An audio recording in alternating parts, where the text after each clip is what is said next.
Hello friends, मैं आशीष स्वागत करता हूं आपके अपने यूट्यूब चैनल पर। फ्रेंड्स, जैसा कि आप सभी को पता है कि इसमें अंकित सर के हम मॉक टेस्ट का सॉल्यूशन करते हैं। ठीक है, आज संडे है तो हर संडे के संडे वीकली मॉक आता है। ठीक है, संडे के संडे वीकली मॉक आते रहता है। तो इससे पहले हमने जो है एसएससी जीडी के मॉक को सॉल्व करा दिया। अगर आपने वो वीडियो नहीं देखा है तो उसे भी जाकर जरूर देख लीजिए। ठीक है, एसएससी जीडी का जो आपका 2 फरवरी का मॉक टेस्ट आया था उसमें से जो मैथ के 20 क्वेश्चन थे उसका हमने अच्छे कंसेप्ट के साथ सोल्यूशन कराने का प्रयास किया है। ठीक है, तो इसे आप जाकर जरूर देख लीजिएगा। इस वीडियो में हम लोग जो है दिल्ली पुलिस कांस्टेबल जो इसका भी एग्जाम आपका होने वाला है। ठीक है, इसका फॉर्म आपका मतलब इसी साल के अंत तक आ जाएगा। ठीक है, तो इसमें भी आपका अच्छा खासा मतलब 15 क्वेश्चन रहता है मैथ का, और सेम जीडी जैसा क्वेश्चन रहता है। इसका भी एग्जाम हम निकाले हुए हैं। ठीक है, पिछला बार जो आया था इसका एग्जाम हमने क्वालिफाई किया था, फिजिकल में रह गया था इसलिए नहीं हो पाया था। ठीक है, तो दिल्ली पुलिस कांस्टेबल का जो है हम लोग मॉक को इसमें देखेंगे, जो कि आज ही के दिन आया हुआ है, संडे के मॉक आया है। और पिछला जो मतलब एक दो मॉक और पहले भी आ चुका है तो उसका भी हम सोल्यूशन करा देंगे। ठीक है, तो पूरा वीडियो जरूर देखिएगा। इसमें 15 मैथ के क्वेश्चन पूछे जाते हैं। ठीक है, उस 15 क्वेश्चन को हम कोशिश करेंगे कम से कम समय के अंदर आपको समझाते हुए बनाते। ये एसएससी जीडी वाले जिनका भी एग्जाम है वो भी इस क्वेश्चन को लगाइए, क्योंकि सेम आपका क्वेश्चन रहेगा। ठीक है, क्वेश्चन जितना आप प्रैक्टिस कीजिएगा उतना आपके लिए बढ़िया होगा। तो चलिए अब हम इसमें मॉक को देखते हैं दिल्ली पुलिस में किस प्रकार से क्वेश्चन पूछा गया है। यहाँ देखिए, यहाँ 2 फरवरी 2025 आज ही का दिन है। आपके एग्जाम में 1.5 घंटे का समय मिलेगा जिसमें 100 क्वेश्चन को सॉल्व करना रहेगा। ठीक है, एग्जाम में जिसमें 15 मैथ के क्वेश्चन रहता है। ठीक है, 15 मैथ का क्वेश्चन रहता है। उसी 15 क्वेश्चन को हम लोग देखेंगे किस प्रकार से पूछा गया है। ठीक है, इसमें कंप्यूटर का भी 10 क्वेश्चन आता है। कंप्यूटर का 10 क्वेश्चन आप देखिए, सभी सेक्शन को बढ़िया से कर लीजिए, क्योंकि इसमें इंग्लिश नहीं पूछा जाता है। और दिल्ली पुलिस का जॉब बहुत बढ़िया जॉब होता है। इसे आप जितना बढ़िया से तैयारी कीजिएगा, अगर आपका फिजिकल और हाइट उट सब सही है, जीडी जितना हाइट 170 सेंटीमीटर हाइट मांगता है। ठीक है, और 6 मिनट के अंदर 1600 मीटर आपको मारना होता है। और फिर से 4 फीट हाई जंप होता है और लॉन्ग जंप होता है। लॉन्ग जंप, हाई जंप और ये दौड़, यही 3 चीज़ होता है इसके फिजिकल में। फिजिकल थोड़ा सा हार्ड जरूर है लेकिन जॉब बहुत बढ़िया है। एसएससीजीडी से बहुत बढ़िया जॉब है ये आपका दिल्ली पुलिस। तो इसका तैयारी आप जरूर कीजिए। और देखते हैं इसमें किस प्रकार से क्वेश्चन। देखिए, नया लोग के लिए अभी से ही तैयारी करना पड़ेगा, और हर संडे को एक मॉक लगाइए, आपके लिए बढ़िया होगा। बाकी के दिनों में आप सिलेबस को कवर कीजिए। ठीक है, तो चलिए अब हम स्टार्ट करते हैं, 15 क्वेश्चन की ओर बढ़ते हैं। यहाँ क्वांटिटेटिव एप्टीट्यूड यानी कि मैथ का सेक्शन चुन लिया। अब देखिए, पहला क्वेश्चन क्या है कि 300 से 400 के बीच ऐसी संख्याओं का योगफल कितना होगा जिन्हें 6, 12, 16 से विभाजित करने पर कोई शेषफल नहीं बचता है। देखिए, संख्या 6 से भी कटना चाहिए, 12 से भी कटना चाहिए और 16 से भी कटना चाहिए। ठीक है, इससे कटाने पर कोई शेषफल नहीं बचना चाहिए। तो पहले इनका एलसीएम निकालेंगे। तो एलसीएम निकालने के लिए बड़ा वाले अंक को पकड़ते हैं, 4 × 4 कर देंगे। 12 कटाने के लिए 4 है, एक 3 से गुना कर देंगे तो 12 भी कट जाएगा। अब देखिए, 6 कटाने के लिए 3 है और 4 में 2 होता ही है, तो ये पूरा हमारा एलसीएम निकल कर आ गया, जो कि कितना हो गया, 4 चौके 16 या 48 निकल कर आ गया। अब देखिए, 300 से संख्या क्या होना चाहिए, तो 300 से 400 के बीच होना चाहिए। ठीक है, यानी कि 300 से 400 के बीच संख्या होनी चाहिए, 300 से लेकर 400 तक। ठीक है, अगर पहला 48 से ऐसी संख्या कौन सी हो जाएगी, 300 से प्लस हो और 400 से माइनस हो। तो देखिए, 48 में अगर हम 6 से गुना करते हैं, 48 छक्का कितना होता है, तो 48 छक्का होता है 8 छक 48। ठीक है, और 6 चौके 24 और 4 28, 288 होता है। तो ये तो होगा नहीं, तो ये क्योंकि 300 और 400 के बीच में नहीं है तो ये नहीं होगा। फिर 48 में हम 7 से गुना करते हैं, 48 में 7 से गुना करेंगे तो कितना हो जाएगा, 48 में 7 से गुना करेंगे तो 7 8 56, 7 चौक 28, 28 और 5 33, 336। ये 300 और 400 के बीच में है तो ये हो जाएगा एक करेंगे। 48 × 8 कर लेते हैं और एक संख्या मिल जाएगी हमें। 48 × 8 करेंगे तो 8 8 64। ठीक है, 8 8 64, 8 चौके 32, 32 और 6 38, यानी कि ये दो संख्या। अब इससे ज़्यादा हम 48 × 9 करेंगे तो हमारा 400 से प्लस चला जाएगा, तो होगा नहीं। तो हमें दो संख्या मिल गई, एक 336 और एक 384। देखिए, 336 भी मिल गया जो 300 और 400 के बीच में है, और 384 भी मिल गया जो कि 300 और 400 के बीच में है। ठीक है, और ये दोनों ऐसी संख्या है जो 6 से भी कटेगी, 12 से भी कटेगी और 16 से भी कटेगी। ठीक है, अब इन दोनों संख्या का योग हमसे पूछा है, जोड़ दीजिए। 6 और 4 10, 8 3 11 और 1 12, 3 3 6 और 1 7, 720 जो हो जाएगा इस क्वेश्चन का राइट आंसर हो जाएगा, जो कि ऑप्शन नंबर ए में दिया हुआ है। काफी बढ़िया सवाल है, उम्मीद है आपको समझ में भी आ गया होगा। ठीक है, अब देखिए नेक्स्ट क्वेश्चन। पहला ही क्वेश्चन बहुत बढ़िया क्वेश्चन था। अब ये नेक्स्ट क्वेश्चन जो है 12, 20 और 25 की क्रमिक छूटों के बराबर एकल छूट बता रहे थे। देखिए, एक है 12% है। ठीक है, उसके बाद क्या है 20% है, और उसके बाद है 25%। अब देखिए, किसी दो का मान पहले साथ में रखिए। ठीक है, देखिए 20 और 25 को अगर हम रखते हैं तो 20 और 25 को रखिए, थोड़ा आसान हो जाएगा। 20 25 को रखेंगे, क्या करेंगे, 20 प्लस का 25 अब माइनस का 20 × 25 गुना 100, ये सक्सेसिव होता है। ठीक है, छूट दे रहे हैं तो एकल छूट ऐसे निकलेगा। पहले 2 को निकाल कर देख लेते हैं। ठीक है, 5 से इसको कटेंगे, 25 से इसको कटेंगे 4, और 4 से इसको कटेंगे तो 5 हो जाएगा। 20 और 25 को कितना हो जाएगा, 20 25 को जोड़ेंगे तो 40, सॉरी 45। 20 और 25 को जोड़ेंगे तो 45 और माइनस का 5%, यानी कि यहाँ एकल छूट निकल कर आ गया 40%। अब 40% और 12% पर हम लोग एकल छूट निकालेंगे तो क्या वही फॉर्मूला बैठाएंगे, 12 प्लस का 40 और माइनस का 12 इंटू 40 गुना 100, 12 इंटू 40 और गुना का 100 बटा का 100, ठीक है। और देखिए 12 और 40 को जोड़ेंगे तो हो जाएगा 52, यहाँ 52 कर देते हैं। अब माइनस का कितना हो जाएगा, तो जीरो से जीरो कट गया, 12 चौक 48, 48 से बटे में 10 है तो 4.8 लिख सकते हैं ना। अब बस घटा दीजिए, तो यहाँ कुछ नहीं है तो पॉइंट का 2 हो जाएगा, पॉइंट का 2 हो जाएगा। 51 में से 4 जाएगा तो कितना बचेगा, 47, 47.2% जो हो जाएगा, तीनों को मिलाकर एकल छूट हो जाएगा 47.2, यानी कि ऑप्शन नंबर सी जो हो जाएगा इस क्वेश्चन का राइट आंसर हो जाएगा, ठीक है। उम्मीद है आपको समझ में आ गया होगा। हम 20 और 25 को देखते ही पकड़ लिए कि यहाँ जो है हमारा बढ़िया आंसर आएगा, जो कि 40% निकल कर आ गया। और 12 और 40 पर देखें तो हमारा 47.2 निकल कर आ गया। दो दो मान या 12-20 पर भी निकाल सकते थे, फिर उसके बाद जो आता है उसके बाद 25 के साथ करते हैं, कोई भी निकालने पर आपका आंसर सेम आएगा, ठीक है। अब देखिए नेक्स्ट क्वेश्चन, अब इसे आपको सॉल्व करना है तो इस वाले पार्ट को पहले हम लोग सॉल्व करते हैं, ऊपर वाले पार्ट को। ऊपर वाले पार्ट में क्या दिया है, तो 46 है तो 46 और प्लस का 3/4, ऑफ मतलब क्या होता है, गुना होता है तो गुना कर देंगे, 32 और माइनस का 6 हो जाएगा। फिर नीचे वाले पार्ट को देखते हैं, नीचे वाले पार्ट में क्या है, तो नीचे वाले पार्ट में दिया है 37 है तो 37 करेंगे, और माइनस का क्या है, 3/4 है, ऑफ मतलब गुना होता है, ऑफ मतलब गुना, और यहाँ 34 और 6 को जोड़ेंगे तो कितना हो जाएगा, 40 हो जाएगा। अब बस सॉल्व कर दीजिए, 4 से इसको करेंगे तो कितना हो जाएगा, 8। यहाँ देखिए 8 8 तरीके 24, यानी कि 46 प्लस का 24 माइनस का 6 हो जाएगा, माइनस का 6 हो जाएगा। और नीचे में क्या हो जाएगा, 4 से इसको करेंगे तो 10 हो जाएगा, यानी कि 30 में से सॉरी 37 में से क्या घटेगा, 37 में से 10 यहीं 30 घट जाएगा।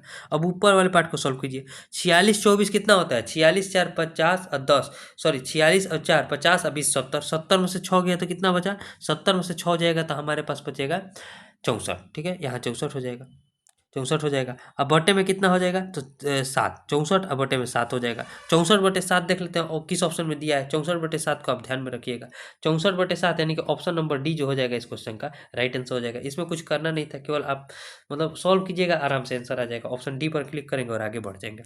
अब देखिए नेक्स्ट क्वेश्चन, अखिल और सुनीता की औसत आयु 51 वर्ष है, सुनीता और बीना की औसत आयु 31 वर्ष है, बीना और अखिल की औसत आयु 33 वर्ष है, तो बीना की आयु देखिए, एक है अखिल है और सुनीता है, अखिल और सुनीता की औसत आयु जब 51 वर्ष है तो उनका योग कितना हो जाएगा, तो औसत में हम संख्या से गुना करते हैं 51, और कितने लोग हैं, एक और एक 2 लोग हैं, तो इनका योग हो जाएगा 51 दूनी का 102। सेम उसी प्रकार से अगला वाला पार्ट भी लिख लेंगे, सुनीता है और बीना है, जब उनका औसत 31 है तो उनका योग कितना हो जाएगा, तो 31 दूनी का 62 हो जाएगा। उसके बाद बीना है और अखिल है, इनका अगर औसत देखिए, औसत कितना है, तो औसत अगर 33 है तो उनका योग कितना हो जाएगा, 66 हो जाएगा। हमें वीणा की आयु निकालना है तो पहले तीनों को जोड़ लेते हैं, सबको जोड़ेंगे तो देखिए यहाँ 2 अखिल है तो 2 अखिल हो जाएगा, 2 अखिल हो जाएगा। उसके बाद क्या है, 2 सुनीता है तो 2 सुनीता हो जाएगी, और उसके बाद 2 वीणा है तो 2 वीणा लिख देंगे। सबको जोड़ेंगे तो कितना हो जाएगा, 6 2 8 2 10 हो जाएगा, ठीक है। 7 और 6 13, 13 और 10 कितना हो जाएगा, 23, 230 निकल कर आ गया। अब देखिए सब में 2 है तो 2 को कॉमन ले लेंगे तो क्या हो जाएगा, अखिल प्लस सुनीता और प्लस का वीणा बराबर किसके हो जाएगा, तो 230 और बटे में 2 हो जाएगा, क्योंकि सब में 2 है तो ये 2 कॉमन ले लिए तो 2 से हम भाग दे देंगे यहाँ। यहाँ से कटाएंगे तो यहाँ कितना निकल कर जाएगा, 115 निकल कर जाएगा, 115 दूनी 230। अब हमें देखिए, हमें निकालना है बीना की औसत आयु। बीना को निकालने के लिए अखिल और सुनीता की औसत आयु को घटाना पड़ेगा, यानी कि बीना को निकालना है तो बीना का क्या है 115, अब माइनस का क्या हो जाएगा, अखिल और सुनीता की औसत है, अखिल और सुनीता की आयु का योग, अखिल और सुनीता को जोड़ने पर कितना आ रहा है 102, तो 102 को हम लोग घटा देंगे तो हमारा क्या निकल कर आ जाएगा, बीना का उम्र आ जाएगा जो कि 13 हो जाएगा, 13 वर्ष, यानी कि ऑप्शन नंबर ए जो हो जाएगा इस क्वेश्चन का राइट आंसर हो जाएगा। काफी बढ़िया सवाल है, उम्मीद है आपको समझ में आ गया होगा, ठीक है। अब देखिए next question, question number 5। Question number 5 में एक घन की भुजा दिया हुआ है, भुजा निकालना है और इसका अधिकतम 10 मीटर लंबाई लोहे की छड़ रखी जा सकती है, यानी कि देखिए ये विकर्ण दिया है, उसका भुजा हमसे पूछ रहा है, तो घन का विकर्ण कितना होता है, घन का जो विकर्ण होता है √3a होता है, √3a होता है। इसी √3a का मान दिया है कितना, तो 10 के बराबर दिया है, तो हमसे a का मान पूछा जा रहा है, तो a बराबर कितना हो जाएगा 10 और बटे में √3। अब सिंपल इसे सॉल्व कीजिए, सॉल्व करेंगे तो देखिए ऊपर नीचे √3 से गुना कर दीजिए, थोड़ा आसान हो जाएगा, ऊपर नीचे √3 से गुना कर दिए तो क्या हो जाएगा, ऊपर में हो जाएगा 10 √3 अब बटे में 3 हो जाएगा, बटे में 3 हो जाएगा। अब देखिए अगर इसको हम भाग देंगे तो 3.3 हो जाएगा, ठीक है, और गुना का √3 का वैल्यू कितना होता है, 1.732 होता है। अब से देखिए इसे गुना करना है, गुना करना है तो हमारे पास ये 4 ऑप्शन मौजूद है, अब 4 ऑप्शन को देखते हुए हमें गुना करना पड़ेगा। अब देखिए मान के चलिए इसको 3.33 होता है तो 3.3 मान लिए है, ठीक है। और यहाँ मान लीजिए 3.3 से अगर हम इसको पूरा 3 दूना लेकर 1.7 लेते हैं, केवल 1.7 लेते हैं, तो गुना करेंगे तो कितना निकल कर आ जाएगा? 17 × 51, 17 × 51, 51 और 5, 51 और 5 56, यानी कि 5.61 निकल कर आएगा। लेकिन ये 3 लेने पर, यहाँ 0.33 लेने पर कुछ इससे ज़्यादा आएगा, तो 5.6 से कुछ ज़्यादा कौन सा ऑप्शन है? क्या ये 5.6 से ज़्यादा है? तो ये होगा नहीं, ये तो बहुत ज़्यादा है, ये भी बहुत ज़्यादा है, तो हमारा आंसर क्या निकल कर आ गया? Option number D. तो ऑप्शन डी जो हो जाएगा इस क्वेश्चन का राइट आंसर हो जाएगा। कुछ क्वेश्चन में कैलकुलेशन ज़्यादा होने के कारण आपको कुछ दिमाग लगाना पड़ेगा, जो कि हम आपको यहाँ बताए हैं। सेम उसी प्रकार से आप बनाइएगा तो आराम से आप क्वेश्चन को जो है बना सकेंगे, ठीक है। अब देखते हैं नेक्स्ट क्वेश्चन को, क्वेश्चन नंबर 6। क्वेश्चन करें कि 8 अंकों की संख्या दिया है इतना, 72 से विभाज्य है, तो 5x - 3y का मान। अब देखिए 8 अंकों की संख्या लिख लीजिए, क्या है संख्या? तो 7 8 9, ठीक है। उसके बाद x है तो x लिख लेंगे, 531y, 531y। संख्या किससे विभाजित है? तो 72 से विभाजित है। 72 से विभाज्यता का नियम कहता है कि संख्या 9 और 8 से भी कटना चाहिए। अब देखिए 8 से विभाज्यता का नियम हमें पता है कि अंतिम 3 अंक 8 से कटना चाहिए। अंतिम 3 अंक को हम लोग लिख लेते हैं। तो देखिए 8 चौके कितना हो जाएगा? 8 चौके 32 ज़्यादा हो जाएगा, तो 8 3 लेना पड़ेगा। 8 3 का कितना होता है? 24। यहाँ लिखेंगे 7, और y की जगह ऐसे क्या रखें कि हमारा कट जाए? तो y की जगह का ये 2 रख दीजिए, हमारा कट जाएगा, यानी कि यहाँ 72 हो जाएगा। तो 8 8 9 कितना होता है? 72, यानी कि ये पूरा संख्या कट गया। अब देखिए y की जगह 2 रखने पर हमारा आंसर आ जाता है। y का मान पता चल गया। अब देखिए, अब 9 से विभाज्यता के नियम से हम x का पता लगाएंगे। 9 से विभाज्यता का नियम क्या कहता है कि अंकों का योग 9 से कटना चाहिए। तो पहले 9 है तो इसको हटा लीजिए, ठीक है। अब देखिए 8 और 1 9, ये भी हट गया, ठीक है। अब देखिए यहाँ देखिए, अब यहाँ हमारे पास क्या बचा? 7 और 2 9, ये भी हट गया। अब यहाँ बचा है 3, अब 5 8 और x, यानी कि यहाँ बचा है x बचा है, 5 बचा है और 3 बचा है। तो 5 और 3 8, x का मान ऐसे क्या रखें कि 9 से कट जाए, तो x का मान 1 रख लीजिए। अब हमें पता चल गया, ये भी संख्या भी कट जाएगा। x का मान निकल कर आ गया 1 और y का मान निकल कर आ गया 2। तो x बराबर 1 रखना है और y बराबर 2 रखना है। अब बस सब सॉल्व कर दीजिए। 5x है तो क्या लिखेंगे? 5 इंटू का 1, अब माइनस का 3y है तो 3 इंटू का 2 रखेंगे। तो 5 में से 6 घटेगा तो क्या बचेगा? माइनस का 1 बचेगा, तो -1 जो हो जाएगा इस क्वेश्चन का राइट आंसर हो जाएगा, जो कि ऑप्शन नंबर बी में दिया है। तो केवल इसमें आपको विभाज्यता का नियम पता होना चाहिए, आप आराम से इस टाइप के क्वेश्चन को जो है बना दीजिएगा, ठीक है। अब देखिए next question, question number 7। Question करेंगे 40,000 की एक धनराशि किसी प्रतिशत दर पर 2 वर्षों में 44,100 रुपया हो जाएगी, जहां ब्याज वार्षिक रूप से चक्रवृद्धि किया जाता है। देखिए हमें क्या निकालना है? रेट निकालना है। इस टाइप के क्वेश्चन आपको पता है, प्रिंसिपल और अमाउंट का रेशियो दिया हुआ है कितना? प्रिंसिपल है, मूलधन है हमारे पास 40,000, और अमाउंट कितना है? मिश्रधन कितना है? 44,100, 44,100। 2 वर्ष का रहा है तो इसका रूट निकाल दीजिए, ताकि 1 वर्ष के अंतर पर आ जाए। 1 वर्ष में CI बराबर होता है, यहाँ 2 जीरो से 2 जीरो कट जाएगा। 400 को रूट से बाहर निकालेंगे तो 20 हो जाएगा, और 441 को रूट से बाहर निकालेंगे तो 21 हो जाएगा। 20 रुपया बढ़कर हो कितना गया? 21 रुपया। तो यहाँ से रेट निकालेंगे, 1 रुपया का ब्याज मिला है। अब किस पर? तो इस मूलधन पर 20 पर, और गुना 100 परसेंटेज हमें बताना है। 20 पंजे कितना होता है? 100, यानी कि 5% का जो है ब्याज दर लगा है। 5%, यानी कि ऑप्शन नंबर ए जो हो जाएगा इस क्वेश्चन का राइट आंसर हो जाएगा। इसी टाइप का क्वेश्चन 3 वर्षों में दिया था GD वाले में, उसका भी हमने सोल्यूशन करा दिया है, ठीक है।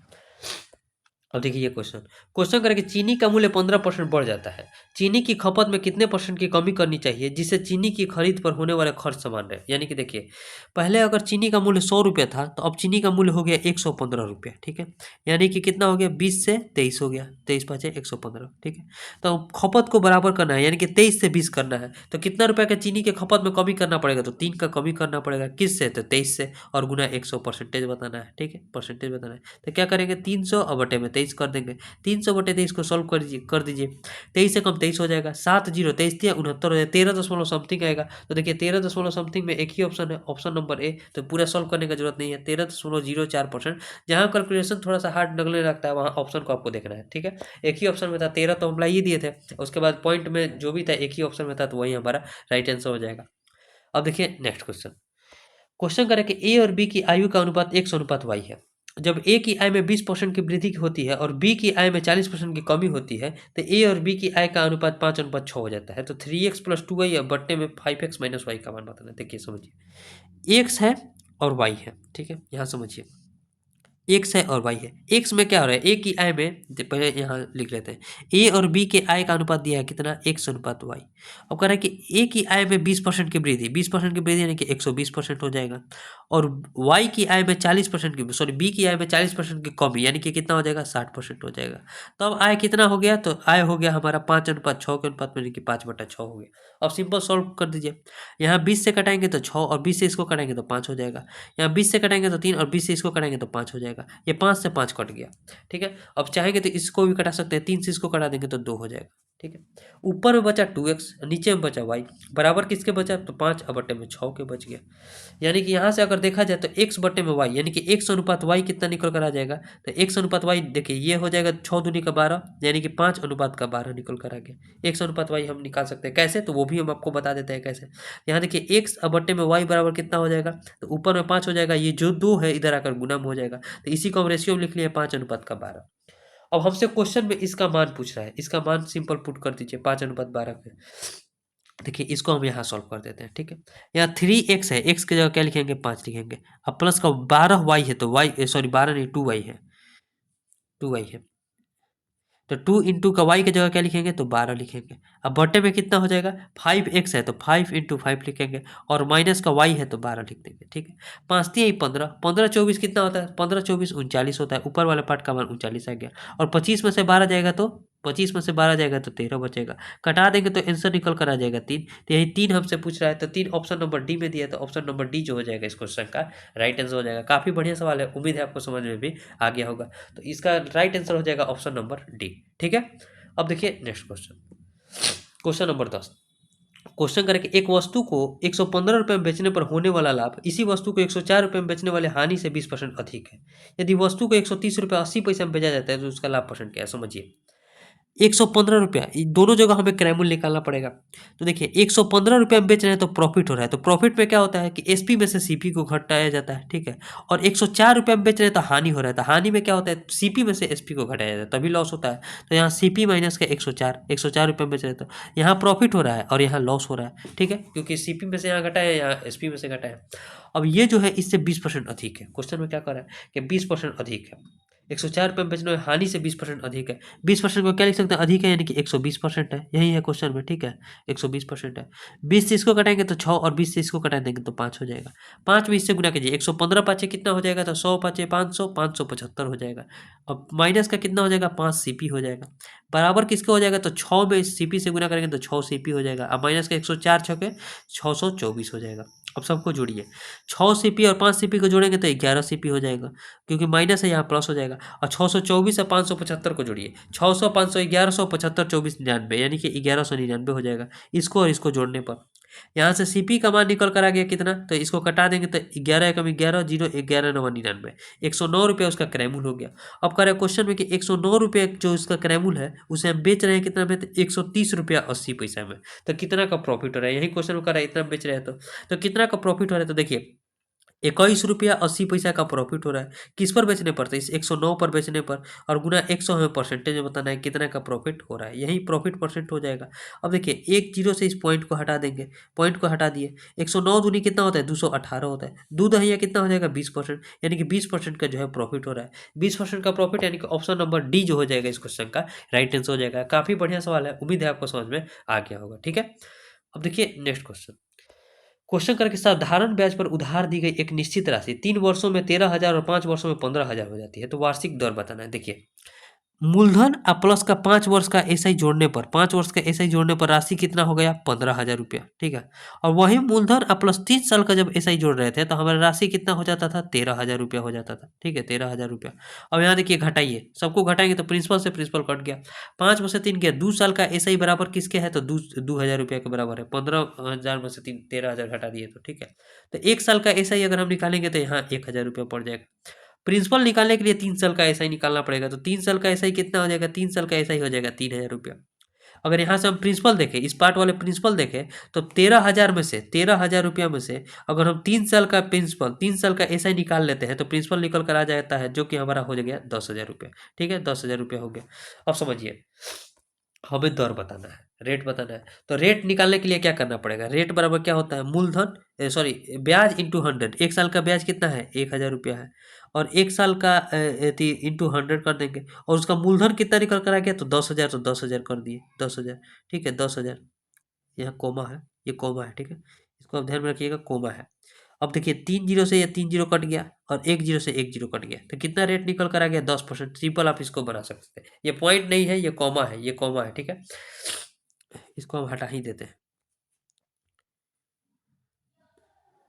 एक सेकंड छोड़िए ना। देखिए ये पॉइंट नहीं, कॉमा था, तो यहाँ 10% हमारा रेट निकल कर आ गया, जो कि ऑप्शन नंबर सी में दिया है, ठीक है। फालतू का आसान क्वेश्चन है, उम्मीद है आपको समझ में आ गया होगा। अब देखिए नेक्स्ट क्वेश्चन। क्वेश्चन करेंगे, दो वृत्तों के परिधि क्रमशः 264 सेंटीमीटर, 396 सेंटीमीटर है, उनकी त्रिज्या के मध्य अंतर बताना है। समझिए, वृत्त का परिधि दे दिया है, मान लीजिए एक वृत्त का परिधि कितना है, 2 पाई आर है, और दोनों के बीच अंतर निकालना है, तो 2 पाई आर छोटा वाला त्रिज्या मान लेते हैं। अब दोनों का अंतर दिया है कितना, तो एक का परिधि है 396 और माइनस का 264 हो जाएगा, ठीक है। दोनों का वृत्त का परिधि का फॉर्मूला क्या होता है, 2 पाई आर होता है। दोनों में से 2 पाई कॉमन ले लेते हैं, तो कितना हो जाएगा, आर और माइनस छोटा आर बराबर किसका हो जाएगा, तो 6 में से 4 गया 2, 9 में से 6 गया 3, और 3 में से 2 गया 1, 132 बचा। तो दोनों त्रिज्या के बीच का अंतर ही हमें निकालना है, तो क्या हो जाएगा, 132 अब बटे में 2 पाई हो जाएगा। पाई की जगह क्या लिखेंगे, 22, अब बटे में 7, तो 7 ऊपर चला जाएगा, ठीक है। 22 से इसको घटाएंगे तो 22 छक्का 132, 2 से इसको घटाए तो 3 हो गया, यानी कि दोनों त्रिज्या के मध्य अंतर कितना हो जाएगा, तो 7×3 = 21 का, तो 21 जो हो जाएगा इस क्वेश्चन का राइट आंसर हो जाएगा, जो कि ऑप्शन नंबर डी में दिया हुआ है, ठीक है। उम्मीद है आपको समझ में आ गया होगा। अब देखिए नेक्स्ट क्वेश्चन। क्वेश्चन करें कि एक बस 10 किलोमीटर की दूरी 12 मिनट में तय करती है, यदि उसकी गति 25 किलोमीटर पर आवर कम कर दी जाए, तो उसी दूरी को तय करने में बस कितना समय लेगी। समझिए, 10 किलोमीटर को तय करने में 12 मिनट का समय लेती है, यानी कि ये उसका स्पीड निकल कर आ गया। मिनट को घंटा में चेंज कर दीजिए, मिनट को घंटा में चेंज करेंगे तो 60 से हमें भाग देना पड़ेगा, जो कि गुना में हो जाएगा। तो 12×5 = 60, यानी कि बस का स्पीड आ गया 50 किलोमीटर पर आवर का, 50 किलोमीटर पर आवर का। लेकिन क्वेश्चन वो करे कि उसे 25 से कम कर दिया जाता है, 25 किलोमीटर पर आवर कम कर दिया जाता है, तो अब बस का स्पीड कितना हो गया, 25 किलोमीटर पर आवर का हो गया। अब उसी दूसरी दूरी को, यानी कि अब हमें क्या निकालना है, टाइम निकालना है। टाइम बराबर क्या होता है, डिस्टेंस अपॉन का स्पीड, डिस्टेंस अपॉन का स्पीड होता है। डिस्टेंस क्या है, सेम है, 10 किलोमीटर है। अब उसका चाल क्या है, 25 किलोमीटर पर आवर का, तो समय कितना लेगा, 60 से गुना कर दीजिए। 60 से 5 से इसको कटाएंगे तो 5, और 5 से इसको कटाएंगे तो 2 हो जाएगा। 5 से इसको कटाएंगे तो कितना हो जाएगा, 12, 12 दूनी का 24 मिनट। अब समय जो लगेगा 24 मिनट लगेगा। वैसे ही जैसे ही हमारा स्पीड आधा हुआ तो टाइम दुगना लग जाएगा, अब समय उसे 24 मिनट लगेगा, यानी कि ऑप्शन नंबर डी जो हो जाएगा इस क्वेश्चन का राइट आंसर हो जाएगा, ठीक है। उम्मीद है आपको समझ में आ गया होगा। अब देखिए next question, question number 14। Question number 14 में क्या कह रहा है कि ए और बी एक साथ मिलकर कार्य का 1/5 भाग 4×4/5 दिनों में पूरा कर सकते हैं, ठीक है। अकेले ए इस कार्य के 3/4 भाग को 30 दिनों में पूरा कर सकता है, तो समूचे कार्य अकेला पूरा बी कितना समय कर, समझिए। ए और बी मिलकर, ए और बी मिलकर, देखिए ए और बी मिलकर क्या कर रहे हैं, तो 1/5 भाग को कितना दिन में कंप्लीट कर रहे हैं, तो 5 के 20 और 4 24/5 दिन में, ठीक है। तो पूरा काम को कितना दिन में करेंगे, तो 1/5 में, मान लीजिए पूरा काम एक है, पूरा मतलब क्या होता है, फुल। तो पूरा काम करने में कितना समय लेंगे, तो 24/5 और गुना का 5, यानी कि 24 दिन में पूरा काम को कंप्लीट कर लेंगे। यानी कि यहाँ से निकल कर आ गया ए और बी मिलकर पूरा काम को जो है 24 दिन में कर सकते हैं। उसके बाद अगला वाला पार्ट में क्या कर रहा है कि ए इस कार्य के 3/4 भाग को, ए क्या कर रहा है, 3/4 भाग को कितना दिन में कर रहा है, 30 दिन में। हम आपको क्या बताएं, ऊपर वाले भाग को, ऊपर वाला जो होता है उतना काम, 3 काम को करने में 30 दिन का समय ले रहा है, तो पूरा काम यानी कि 4 काम को करने में कितना दिन का समय लेगा, तो 40 दिन का। यानी कि यहाँ से निकल कर आ गया ए अकेले उस कार्य को 40 दिन में कर रहा है, तो हमसे बी अकेले पूछा है। फॉर्मूला बैठा दीजिए, क्या करेंगे, 24 इंटू का 40 और बटे दोनों का अंतर, 40 में से 24 गया 16, ठीक है। अब 8 से इसको कटेंगे तो 2, 8 से इसको कटेंगे तो 3 हो जाएगा, 2 से इसको कटेंगे तो 20, यानी कि बी अकेले उस काम को जो है 60 दिन में पूरा कर देगा। 60 दिन यानी कि ऑप्शन नंबर सी जो हो जाएगा इस क्वेश्चन का राइट आंसर हो जाएगा। काफी बढ़िया सवाल है, उम्मीद है आपको समझ में आ गया होगा। अब देखिए नेक्स्ट क्वेश्चन, क्वेश्चन नंबर 15 और आज का आखिरी सवाल। क्वेश्चन करके आस्था अपनी कुल आय का 15% यात्रा पर और शेष आय का 20% भोजन पर खर्च करती है, फिर 380 रुपये दान कर देती है और उसके बाद 2000 रुपये बचाती है। उसकी कुल आय बताना, मान लीजिए उसका कुल आय 100 रुपया, इसमें से उसने 15% यात्रा पर यानी कि 15% यानी कि 15 रुपये उसने खर्चा कर दिया। अब बचा उसके पास कितना, 85 रुपया। 85 रुपया पे भी वो 20%, भोजन पर खर्च कर रही है। तो इसका 20% कितना हो जाएगा, तो 8.5 दूनी 17 रुपया हो जाएगा। अभी भी उसके पास बचा कितना, तो 68 रुपया, 68 रुपया बचा। तो कह रहा है कि उसके बाद 380 रुपया दान देने देती है और 2000 रुपया बचाती है। यानी कि 68 का वैल्यू किसके बराबर दिया है, तो 2000 रुपया उसने बचा लिया और 380 रुपया दान दे दिया, इसके बराबर हो जाएगा। यानी कि टोटल 2380 के बराबर हो जाएगा उसका 68% का मान किसके बराबर हो जाएगा, टोटल अगर 100% है तो 68% का मान अगर 2380 रुपया है, तो हमसे पूछ रहा है कि उसका कुल आय यानी कि 100% का मान कितना हो जाएगा, तो क्या लिखेंगे 2380 अब बट्टे में 68 और गुना का 100, यही उसका टोटल आय हो जाएगा। 17 से कटाएंगे तो 4 और 17 से इसको कटाएंगे, 17 एकम 17, 17 चौके 68 जीरो, ठीक है। चार से किसी एक को कटा दीजिए, 4 से इसको कटाएंगे कितना हो जाएगा, 4 तिहाई 12 हो जाएगा, 4 तिहाई 12, 2 जीरो 4 पंजे 20 हो जाएगा। 35 में 100 से गुना करेंगे तो उसका कुल आय निकल कर आ जाएगा 3500 रुपया। 3500 रुपया जो हो जाएगा इस क्वेश्चन का राइट आंसर हो जाएगा, जो कि ऑप्शन नंबर बी में दिया है, ठीक है। तो टोटल 15 क्वेश्चन बन गया है, इसमें 15 क्वेश्चन ही होता ही है, देखिए 15 क्वेश्चन होता है इसमें, 15 क्वेश्चन बन गया, अभी से हम लोग सबमिट कर देते हैं। व्यू रिजल्ट यहाँ देखिए, हम आपको अभी तक 15 क्वेश्चन बनाए हैं, 15 का 15 करेक्ट है। 2105 लोगों ने इस मॉक को दे दिया है, आप भी जाकर जरूर दे दीजिए, क्योंकि संडे मतलब हफ्ता में एक दिन आप जरूर मॉक दीजिए अगर आप दिल्ली पुलिस का तैयारी कर रहे हैं। अगर आपका हाइट वेट बढ़िया है तो इससे बढ़िया कोई जॉब नहीं है, ठीक है। उम्मीद है आपको सारे क्वेश्चन समझ में आए होंगे। किसी भी क्वेश्चन में डाउट होगा तो उसे कॉमेंट कीजिएगा, हम बताने का प्रयास करेंगे। अब नेक्स्ट वीडियो में, तब तक के लिए जय हिंद।